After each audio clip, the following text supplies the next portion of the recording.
ایک خفیہ خط، ایک صحرا میں بھاگتی ہوئی سواری اور 3 صحابہ جنہیں نبی پاک صلی اللہ علیہ وسلم نے خود ایک عورت کا سراغ بتایا، بغیر کسی نقشے کے، بغیر کسی جاسوسی کے۔ یہ کیسے ممکن ہوا؟ اور وہ خط کس کا تھا جو مسلمانوں کے سب سے بڑے راز کو دشمن تک پہنچانے والا تھا؟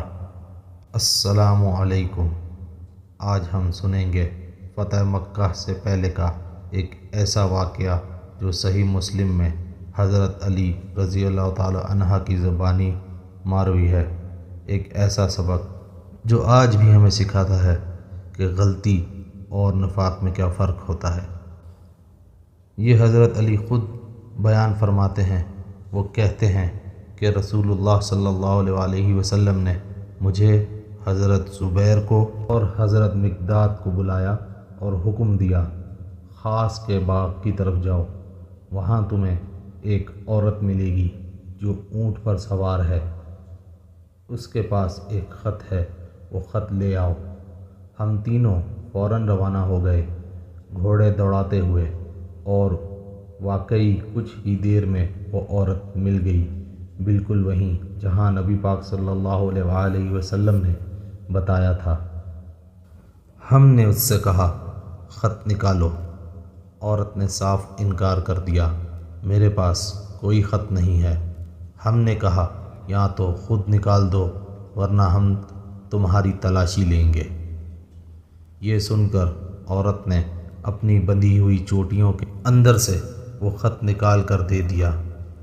وہ خط حضرت حاطب بن ابی بلتعہ رضی اللہ تعالی عنہ کا تھا، ایک بدری صحابی جو مکہ کے کچھ مشرکوں کے نام لکھا گیا تھا۔ اس میں انہیں خبردار کیا گیا تھا کہ نبی پاک صلی اللہ علیہ وسلم مکہ پر چڑھائی کا ارادہ رکھتے ہیں۔ جب خط نبی پاک صلی اللہ علیہ وسلم کے سامنے پیش ہوا تو آپ صلی اللہ علیہ وسلم نے سیدھا حاطب رضی اللہ تعالیٰ عنہ سے پوچھا، حاطب یہ کیا ہے؟ حاطب رضی اللہ تعالیٰ عنہ نے عرض کیا، اللہ کے رسول جلدی نہ کریں، میں اصل میں قریش کا فرد نہیں تھا بلکہ ان کا حلیف تھا۔